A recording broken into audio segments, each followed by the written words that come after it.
The Golden State Warriors currently have three of the best guards to ever play the game of basketball after trading Jordan Poole for Chris Paul this last offseason. And I'm here to talk a little bit about why I believe that this team could be fairly dangerous moving into this season, especially come April and June. So without further ado, man, let's get straight into this video. Like I said, as many of you guys already know, the Golden State Warriors went out and traded Jordan Poole in exchange for Chris Paul, sending Jordan Poole to the Washington Wizards and bringing Chris Paul back to the Golden State Warriors. Now, a lot of people had a lot of different, mixed emotions and mixed opinions about this trade.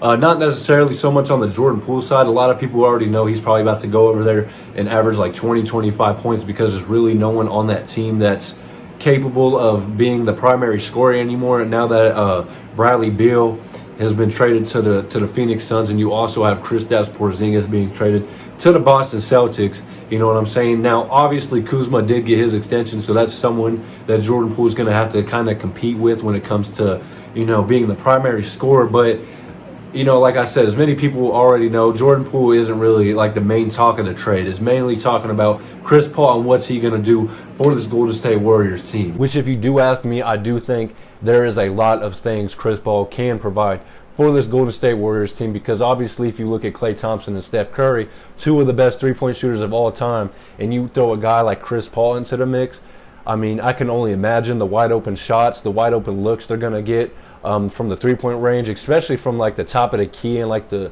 two wings, because as many of you guys already know, Chris Paul's bread and butter is that little mid-range area, you know what I'm saying, right around that free throw line.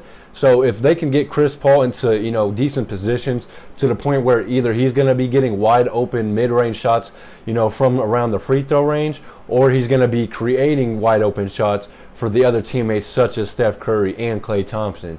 You know what I'm saying? So I just feel like there's a lot of things Chris Paul can provide for this team, especially like I said, when we're talking about later down the line when it comes to like April and June. Now, obviously, Chris Paul doesn't have a ring to solidify his legacy, I guess. But everyone knows Chris Paul can still perform, that time of year. The only thing with Chris Paul that you really have to worry about come playoff time is really just his health. You know what I'm saying? Just keeping him healthy throughout the regular season to get to the point where he can actually help you during the playoffs. You hear me? So it's just kind of like, I just feel like the Golden State Warriors are going to be very, very strategic with how they use Chris Paul this season. And obviously, there wasn't too many team-altering changes they had this season. They brought in Corey Joseph, which was very like a low-key signing, which a lot of people probably, like casual fans, don't really know Corey Joseph. But like, to me personally, I do think that was a decent little pickup from the Golden State Warriors. You know what I'm saying? And they also got Dario Saric from the Oklahoma City Thunder. So it's like they made minor pickups throughout the offseason to kind of just like help bolster their team a little bit. But like the main source of like their free agency this season was bringing in Chris Paul for Jordan Poole. You know what I'm saying? So it's just kind of like, I don't know. If I was the Golden State Warriors, I feel like I probably would have done the same thing. You're bringing in a veteran guard in Chris Paul, who obviously didn't have the best statistical season this last season, but I mean, to be fair to Chris Paul, he was kind of in and out of the lineup dealing with injuries. And I mean, if you are a Golden State Warriors fan, I guess that can be kind of a red flag. But considering you guys got one of the best guards of all time for a guy in Jordan Poole who really wasn't contributing the way that you guys wanted him to in this last year's playoffs, I feel like it was a pretty fair trade for both. And honestly, if we're just like taking a break from the Golden State Warriors real quick and taking a look at the Washington Wizards side of things, I do personally believe that if you are a Wizards fan, I feel like you should be pretty happy with the trade as well. You guys traded for Chris Paul earlier this offseason, not really expecting to keep him on the team. So you guys went out and traded Chris Paul, an aging point guard, for a guy who has a decent amount of potential. What is Jordan Poole? He's like 21, 22, 23. You know what I'm saying? So I definitely feel like Jordan Poole can be a very, very valuable asset for the Washington Wizards here in a couple years. You know what I'm saying?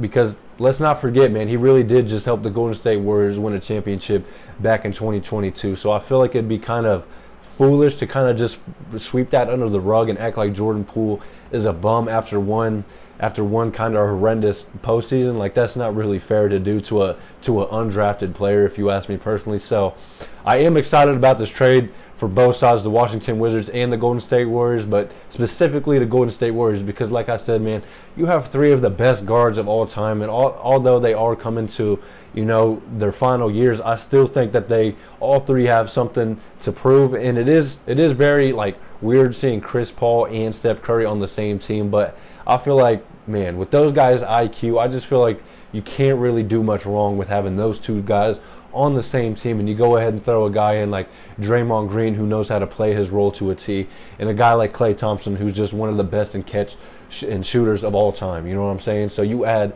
one of the best catch and shooters alongside with Chris Paul, and you add him alongside with Steph Curry. Man, I feel like this team's going to be very, very dangerous coming April and June. Like, I deadass would not be surprised if we seen this Golden State Warriors in the Western Conference Finals at least, and maybe even the NBA Finals. You know what I'm saying?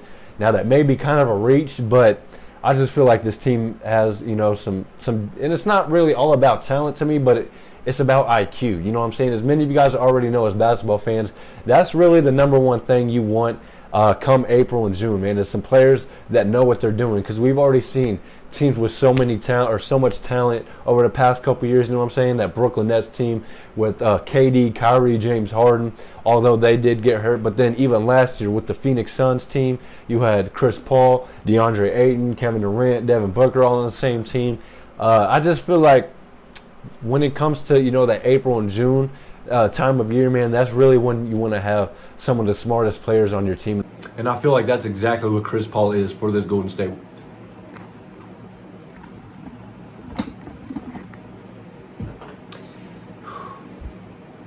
And I feel like that's exactly what Chris Paul is for this Golden State Warriors team, especially.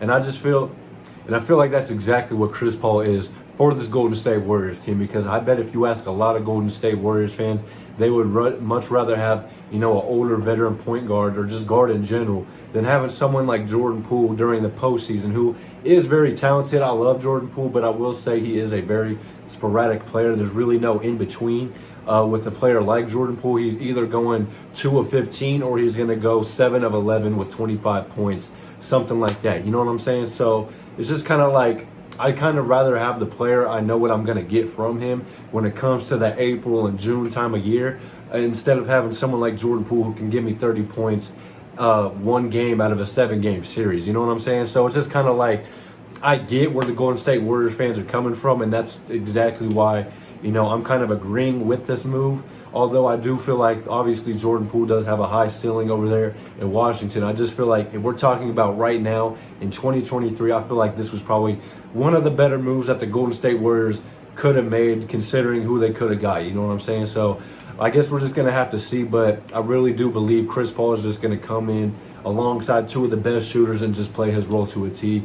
And just, obviously he is, getting up there in age. That's kind of exactly why the Phoenix Suns were moving on from him. But like I said, he's coming to the Golden State Warriors team where it's not like they're going to have him be the main source of offense, even when it comes to facilitating, because Steph Curry is a great shooter, but he's also a pretty great facilitator too, especially when it comes to just moving off ball. So it's just kind of like, to me personally, I just see that being very, very dangerous. Like I even said, coming down later down the season when it comes to like April and June, because man, like, these are the three type of players you want to have on your team come April and June. You know what I'm saying? So it's just going to be very, very interesting to see how Steve Kerr, makes this team work. Now, obviously, I don't really think Chris Paul is going to be starting alongside Steph Curry and Klay Thompson, because that would be a kind of undersized lineup. But regardless, if Chris Paul just comes in off the bench to play with like 3 or 4 of the other starters, man, I feel like this team is going to be very, very dangerous, like I said, man. So we're just going to have to keep an eye out, and I am very, very excited for this season in general. You know what I'm saying? Especially even as a Clippers fan, even though my guys probably ain't going to play more than like 26 games combined. So, yeah, that's going to be kind of rough. But, hey, man, this is going to be a season to keep an eye out for, man. Make sure y'all stay tuned to the Bucket Discussions podcast, because once the season starts, that's probably when we're going to be dropping more content consistently on a consistent basis. You know what I'm saying? So without further ado, man, I hope you guys enjoyed this video. And if you guys did like it, find it useful, informational in any type of way, make sure you guys hit it with a thumbs up, because that really does help us over here at the Bucket Discussions channel. So, like I said, man, I appreciate y'all. Just keep enjoying the game of basketball. Keep loving the game. And until next time, man, peace out. In the jungle like I'm Conan, count up with both hands. Switch the flow like it was broken. I'm on the road, man, making plays just like DeRozan. I shoot my shot, and that shit wetter than the ocean. I brag a lot, but with the wind and come the boasting. I made a lot from them apartments that I sold, and he didn't make it up to college. So them streets where he enrolled in. I know I'm a scholar from the moments that I was exposed in.